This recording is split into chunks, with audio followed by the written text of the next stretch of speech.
이렇게 축복받은 날로 우리가 이렇게 선물을 받고 있습니다. 마침 이 가정에 대한 말씀을 오늘 본문으로 이렇게 주셔서 상고하며 은혜를 나누고자 합니다. 본문 말씀을 보면 33절까지 이렇게 가정에 대해서 특별히 아내와 남편에게 주시는 말씀이 이렇게 담겨 있습니다. 그런데 아내들에게 먼저 말씀하시고 남편들에게는 이게 나중에 뒷부분에 말씀을 하십니다. 왜 그럴까 생각을 해보니까 아내들이 하나님 말씀을 남편들보다 순종을 잘하기 때문이 아닌가, 그래서 먼저 순종하는 이런 아내들에게 먼저 말씀을 주신다, 이런 생각이 들었습니다. 또 보니까 아내들에게는 짧게 말씀하시고 남편들에게는 굉장히 길게 말씀하셔요. 이게 또 왜 그럴까 생각을 해보니까 아내들은 금방 알아듣는데 남편들은 잘 못 알아들어요. 그래서 듣고도 못 들은 것처럼 그냥 변화가 없어요. 근데 아내들은 들으면 듣는 대로 막 받아들이고 순종하고, 이렇게 해서 하나님이 짧게 말씀해 주셔도 다 알아듣고 순종하겠다, 이런 뜻으로 이렇게 말씀을 주셨다라고 믿습니다. 아내를 더 높이 보아주시고 더 믿어주시는 이런 마음이 이런 구절 가운데 담겨 있지 않는가, 이런 생각을 하게 되었습니다. 아내 되는 분들을 축복합니다. 하나님의 정하신 이 순서를 따라서 아내들에게 주시는 말씀을 상고를 하고자 합니다. 아내들에게 주시는 말씀의 핵심은 남편에게 복종하라, 이것입니다. 22절에 아내들이여 자기 남편에게 복종하라. 이 말씀이 우리 시대에는 참 이상하게 들리게, 많은 사람들이 이런 말 들으면 굉장히 어색해하고, 또 젊은 세대로 갈수록 기분 안 좋아하고, 이게 무슨 구시대적인 이런 말을 하느냐, 이렇게 생각할 수 있습니다. 그런 시대에 우리가 살고 있는데 성경은 이렇게 분명하게 이런 말씀을 하고 있습니다. 2020년 10월 미국의 트럼프 대통령이 에이미 코니 베럿을 미 대법관으로, 연방대법원 대법관으로 지명을 하고 지금 이제 대법관이 되었습니다. 미 연방 대법원 대법관은 국가 전체에 미치는 영향력이 굉장히 크다라고 합니다. 그리고 종신직이기 때문에 국민의 관심이 굉장히 많고 또 매스컴도 많은 보도를 했습니다. 베럿에 대한 자료를 이렇게 찾아보니까 이분은 교수와 판사로 그동안 이렇게 쭉 활동을 해왔는데 낙태 반대하는 분명한 입장을 견지했고 동성애 반대하는 입장을 분명하게 지켜왔습니다. 로스쿨 교수 시절에 사람의 인생은 잉태하는 순간부터 시작이 된다, 이런 말을 했습니다. 임신 중에 자녀가 다운 증후군이라는 것을 알게 되었는데 낙태하지 않고 출산을 해서 지금 키우고 있다라고 합니다. 왜냐하면 사람의 생명은 잉태하는 그 순간서부터 사람의 생명이기 때문이라는 믿음 때문에 그런 것입니다. 그런데 요새는 태어나는 때가 생명인 때라, 이렇게 말하는 사람들도 있습니다. 그전에는 생명이 아니고 엄마의 신체의 일부라, 그래서 엄마 마음대로 언제든지 제거할 수도 있다, 이게 지금 낙태를 주장하는 사람들의 기본적인 생각입니다. 엄마의 몸의 일부이기 때문에 엄마가 마음대로 할 수 있는 것이지 무슨 생명이냐. 근데 이분은 잉태하는 그 순간에 생명이라, 그래서 이미 생명이기 때문에 불구든 뭐든 내 마음대로 할 수 없고 이것은 하나님이 주관하시는 거다라고 해서 이렇게 출산해서 키우고 있다라는 말입니다. 그리고 IT 지진으로 고아가 된 2명의 아이들을 입양했고 총 7명의 16세 이하의 자녀들을 대법관으로 지명받을 당시 키우고 있고, 지금은 22년이니까 18살 이하의 자녀들이 7명이나 된다라는 것입니다. 그 중에 장애인이 1명이고 외국인이 2명이 되겠습니다. 얼마나 잘하는 일이겠습니까? 그런데 매스컴에 대서특필된 사항이 있는데 이런 내용들이 아니라, 그녀가 남편은 아내의 머리이고 그러므로 아내는 남편에게 복종해야 한다고 가르치는 이런 기독교 단체의 멤버다라는 사실이었습니다. 그래서 그녀가 남성 우월주의 사상을 가지고 있기 때문에 연방 대법관이 되면 미국에 나쁜 영향력을 끼치게 된다. 그래서 대법관으로 부적절하다라는 이런 내용이 이렇게 매스컴의 준원조를 이루었습니다. 성경 위에 세워졌다고는 미국조차 이런 시대에 이렇게 돌입해 있습니다. 그러나 세상이 그렇게 갈수록 하나님의 말씀의 뜻을 바르게 배우고 실천하는 것이 어두운 세상에 강력한 진리의 빛을 비추는 일이 될 것이라고 믿습니다. 오늘 이 말씀을 우리 다시 한번 상고하며 마음에 담을 수 있기를 바랍니다. 남편에게, 아내는 남편에게 복종하라. 굉장히 강력한 말씀이지 않습니까? 그런데 왜 이렇게 말씀을 합니까? 아내가 남편에게 복종하는 것은 하나님의 창조 질서, 창조 원리라고 성경은 말씀합니다. 하나님은 질서의 하나님이십니다.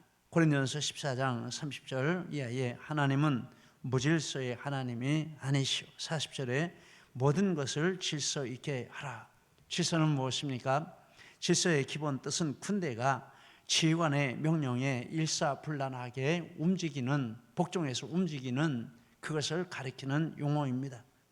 즉 질서는 권위자 외의 존재들이 권위자에게 복종하는 활동 방식을 가리키는데, 하나님께서 이와 같은 질서의 방식으로 만유를 세우시고 유지해 가신다라는 말씀입니다. 하나님은 질서의 하나님이시라고 했습니다. 그런데 세상을 보면 다 이 질서 가운데 움직입니다. 나라에는 왕이나 또는 대통령이 있습니다. 군대에는 사령관이 있습니다. 회사에는 회장이나 사장님이 있습니다. 뿐만 아니라 둘 이상이 있는 곳에는 항상 권위자가 있고, 그를 중심으로 한 질서 위에 모든 조직체가 존재하고 움직이고 활동을 합니다. 아무리 싫어도 그렇게 합니다. 그렇지 않은 데가 없습니다. 그렇게 하지 않는 존재 방식은 이 땅 위에 아무 데도 없습니다. 참 이상하죠. 근데 왜 그렇습니까? 하나님의 창조 원리이기 때문에 그렇습니다. 질서 위에 모든 것을 존재하게 하시고 생존하게 하시는 하나님의 창조 원리가 그렇기 때문에 만유가 그 원리를 따라 존재할 수밖에 없다라는 말씀입니다. 그래서 하나님은 이 창조 원리를 따라 사람을 만물의 머리로 세우셨다라고 말씀합니다. 창세기 1장 26절 28절까지 같이 한번 읽겠습니다.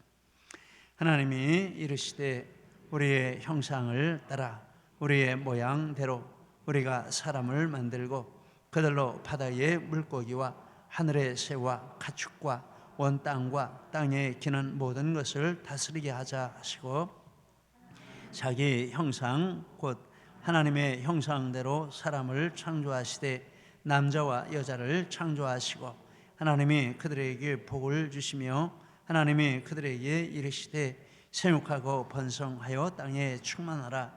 땅을 정복하라. 바다의 물고기와 하늘의 새와 땅에 움직이는 모든 생물을 다스리라 하시니라.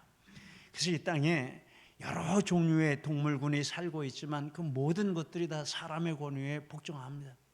어디를 가도 사람이 다스리지 않는 지역은 없습니다. 아무리 미개해도 코끼리가 다스리는 지역이 없고 사자가 다스리는 지역이 없고 뱀이 다스리는 지역도 없습니다. 다 사람이 다스립니다. 왜냐하면 하나님이 그렇게 질서를 잡아놓으신 것입니다. 또 하나님은 아담과 하와를 창조하신 후에 아담을 하와의 머리로 세우셨다라고 말씀합니다.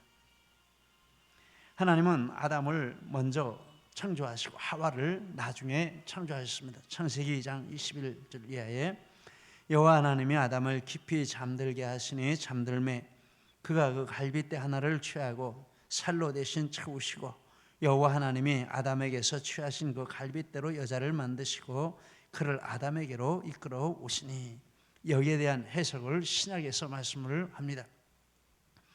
고린도전서 11장 8절 남자가 여자에게서 난 것이 아니요 여자가 남자에게서 났으며, 디모데전서 2장 12절 여자가 가르치는 것과 남자를 주관하는 것을 허락하지 아니하노니 오직 조용할지니라.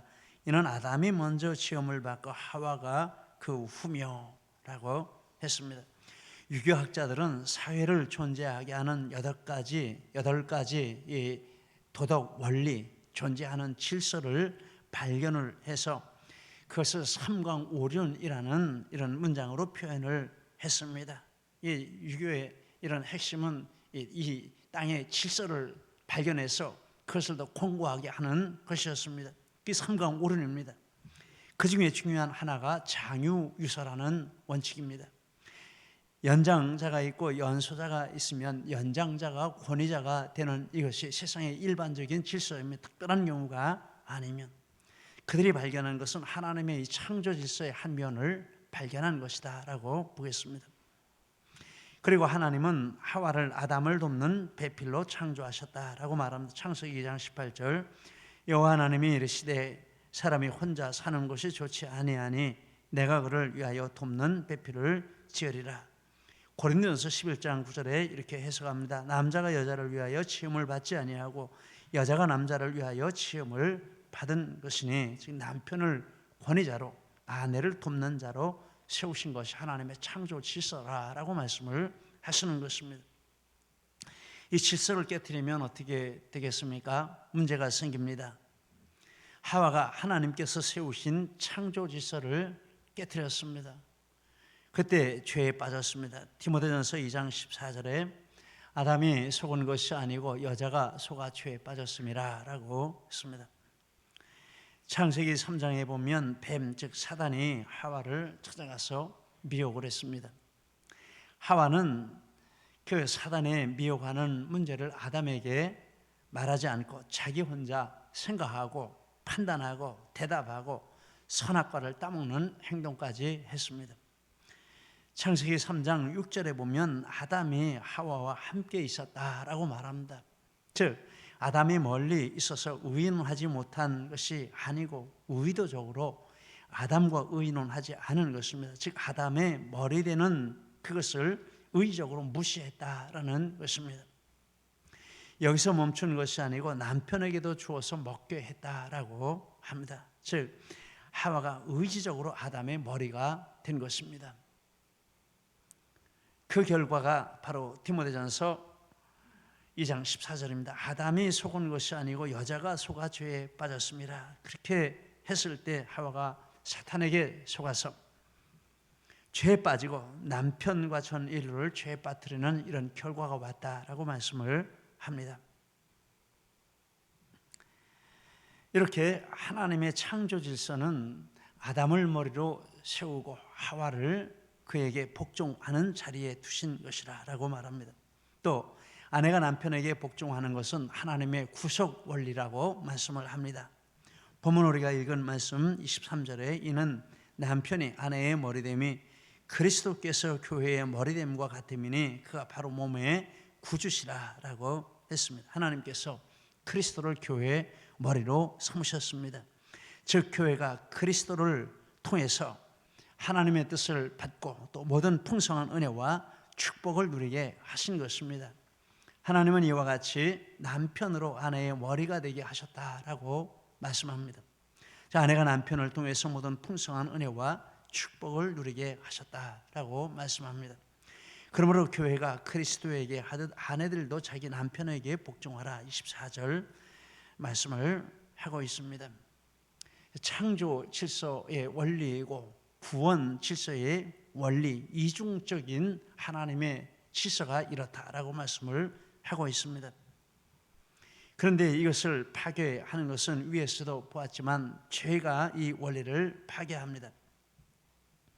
아담과 하와가 선악과를 먹고 범죄한 후에 하나님께서 아담과 하와 뱀에게 각기 저주를 선포하신 내용이 나오는데 특별히 하와에게 선포하신 내용 창세기 3장 16절 하반절에 말합니다. 너는 남편을 원하고 남편은 너를 다스릴 것이니라.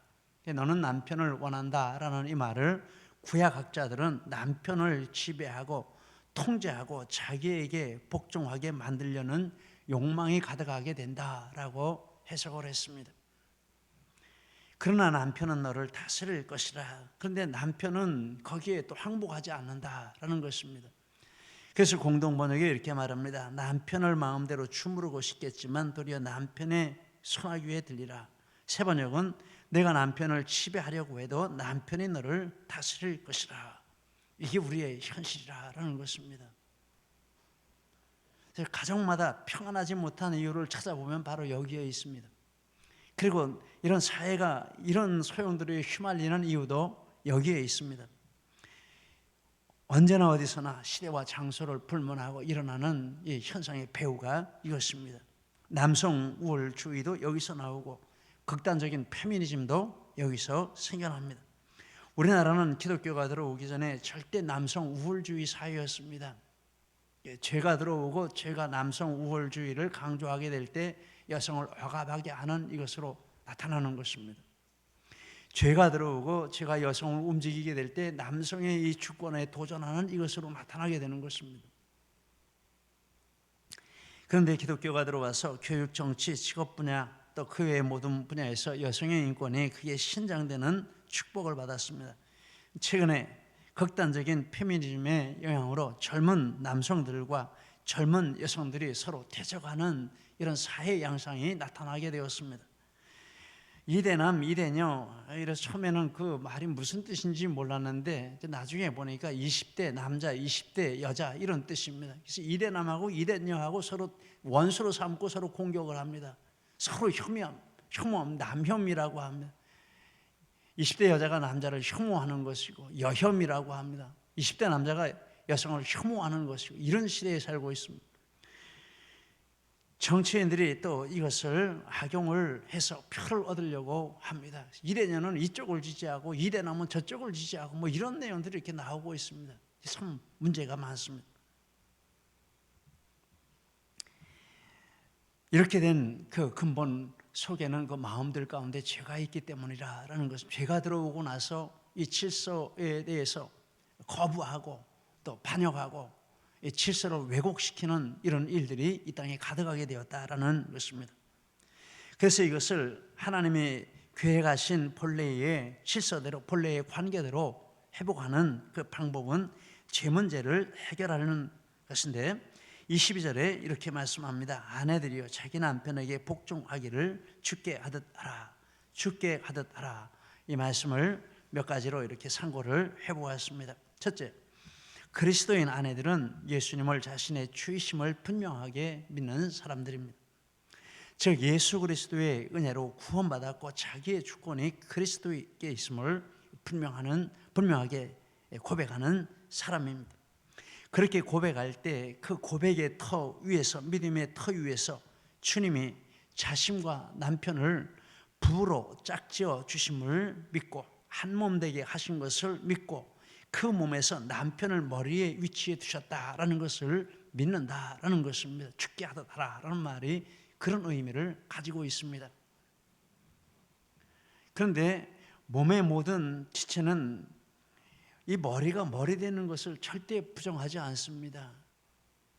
태어나는 그 순간부터 세상을 떠날 때까지 이 손이 머리에 대서 너 내려와 내가 머리 하겠다 이런 것이 없습니다. 발이 와가지고 난 맨날 발이냐 내가 머리 하겠다 이런 적이 없습니다.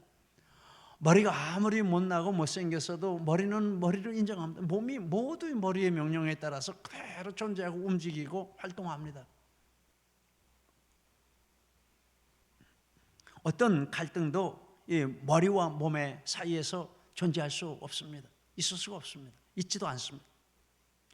그런데 참된 믿음이 들어오면 그리스도인 아내는 남편에 대해서 남편의 이런 하나님이 그 자리에 세워주셨다는 것을 절대적으로 인정하게 된다라는 것입니다. 이게 믿음입니다. 그러면 왜 그렇게 합니까? 남편에게 복종하는 것은 남편이 완전해서 그렇게 하는 것은 아닙니다. 그것이 하나님의 뜻이기 때문에 그렇다라는 것입니다. 사라는 아브라함을 주라 칭하며 순종했습니다. 베드로전서 3장 6절 사라가 아브라함을 주라 칭하여 순종한 것 같이 이 말씀의 배경은 하나님께서 아브라함을 찾아오셔서 1년 후에 아들을 주실 것을 말씀하실 때 사라가 아브라함을 주라고 이렇게 부른 것입니다. 창세기 18장에 나오는 그런 사건을 배경으로 하는 말씀입니다. 사라가 아브라함을 주라고 칭했다. 그런데 그 훨씬 전인 창세기 12장에 보면 아브라함이 가나안 땅에 기근이 심해서 애굽으로 피난을 갈 때 예쁜 아내를 뺏기 위해서 애굽 사람들이 자기를 죽일까 겁나는 이런 두려운 마음에 사로잡혀서 그때부터 자기 아내라고 부르질 않았습니다. 아내가 아니고 누이라고 불렀습니다. 여동생이라고 불렀습니다. 애굽 사람들이 네 여동생 내가 데려가겠다 하고 애굽 왕한테 뺏겼습니다. 그때 아무 한것도 못했습니다. 그런데 하나님이 강권적으로 역사하셔서 다시 이 사라를 아브라함에게로 돌아오게 해주셨지만, 만약에 우리 현대에 이런 일이 일어난다면 그 가정이 존재하겠습니까? 당장 이혼할 것입니다. 너 같은 남자 필요 없어, 이렇게 할 것입니다. 그런데 사라는 어떻게 했습니까?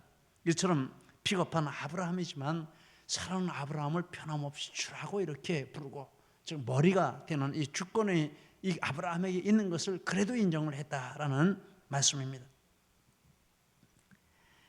이와 같이 남편의 이 머리됨을 인정하는 것은 남편이 완전해서가 아니다. 그렇다면 완전해야 된다고 하면 머리 될 수 있는 사람은 아무도 없겠죠. 남편에게 복종하고 순종하는 것은 주 안에서 하는 것이라. 골로새 3장 18절 아내들아 남편에게 복종하라. 이는 주 안에서 마땅하니라. 즉 주님이 남편을 그 자리에 세우셨으므로 주님께 복종하기 위해서 남편에게 그렇게 한다라는 말입니다. 그래서 또 다르게 말하면 주님 말씀에 어긋나는 부분에 대해서는 남편을 따르지 않는 이런 것도 있다라는 것입니다.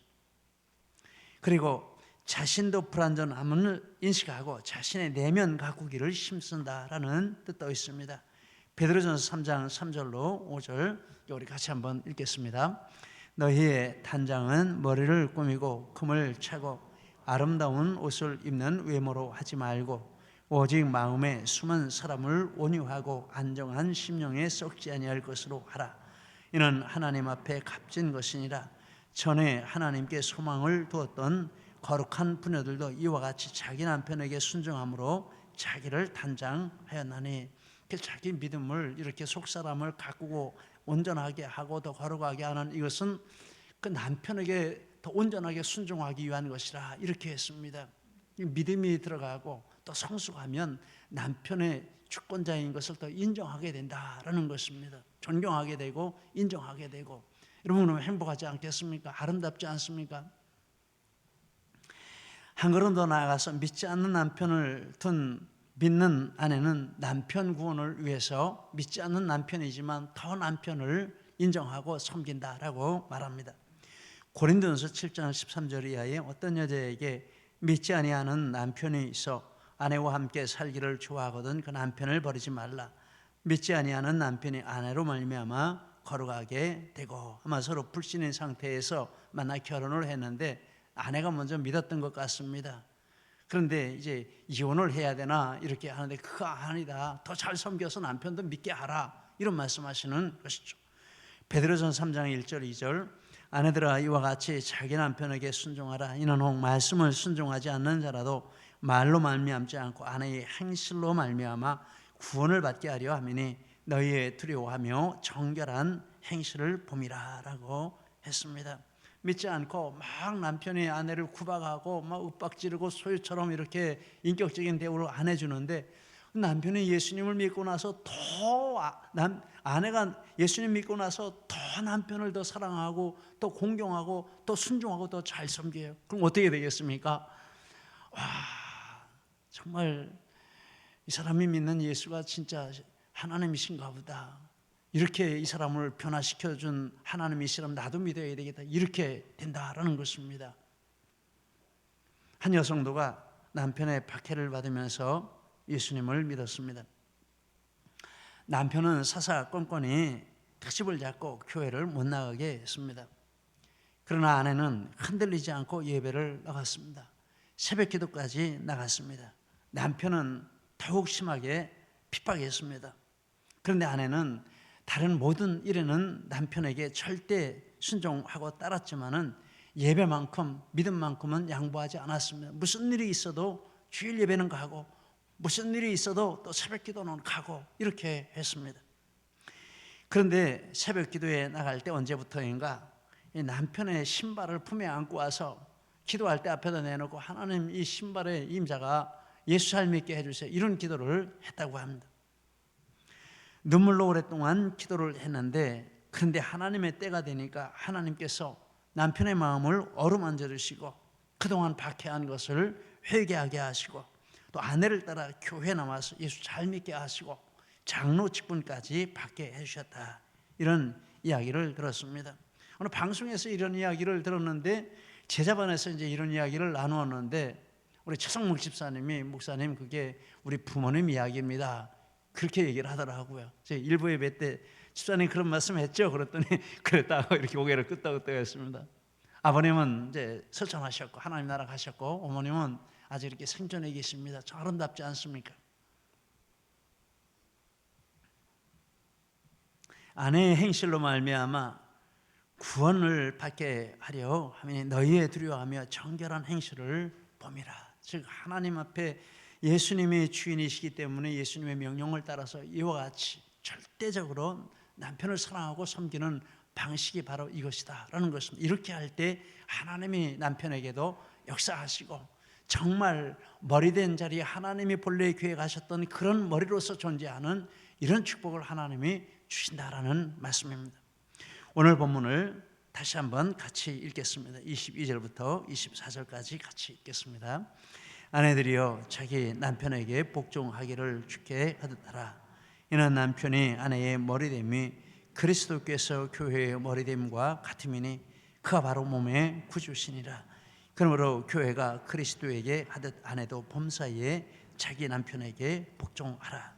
저는 우리 교회에 이와 같은 마음으로 남편을 섬기시는 여립사님 또 권사님들을 알고 있습니다. 남편이 잘 믿는 이런 가정도 계시지만 남편이 안 믿고 또 싫어하는 이런 가정도 있습니다. 그럼에도 불구하고 이렇게 남편을 믿음으로 잘 섬기고 또 이렇게 기도해 주는 이런 아내들이 많이 있습니다. 아직은 눈물로 기도하는 시간일지 모르지만 영혼을 위한 기도에는 공짜가 없는 줄 믿습니다.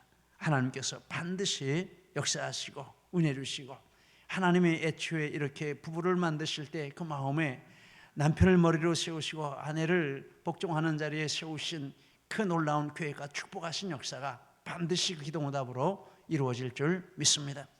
이와 같이 해서 하나님께서 교회에 가신 이런 은혜와 모든 충만한 축복이 가득한 우리 모든 부부들이 되시고 또 모든 가정들이 되시는 은혜 충만하시기를 예수님 이름으로 축복합니다. 기도하시겠습니다.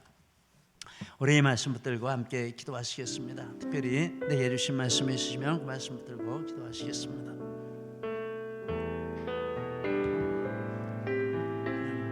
감사합니다. 여러 가지 우리에게 말씀해 주셔서 감사합니다. 하나님, 제가 있으면 이렇게 시끄럽고 소란하고 하나님 행복하자고 한 그 결혼이 오히려 고통이 되고 아픔이 되고 슬픔이 되는 이런 현실이 될 때도 많이 있습니다. 그러나 이렇게 아내가 하나님 앞에 주께 하듯이 모든 일을 하며 주님께 모든 주권을 드리고 주님 말씀에 순종하며 나아갈 때 하나님께서 이와 같이 놀라운 역사도 이루시고 축복도 이루시는 줄 믿습니다. 하나님의 주의 교회 가시던 일들을 이와 같은 순서로 하나하나 이루어 가시고 가장 행복한 부부가 되게 하시고 가장 행복한 가정이 되게 하시고 부모가 되게 하시고 자녀가 되게 하시는 놀라운 축복 주시는 줄 믿습니다. 이런 은혜와 축복의 주인공들이 다 되는 우리 모두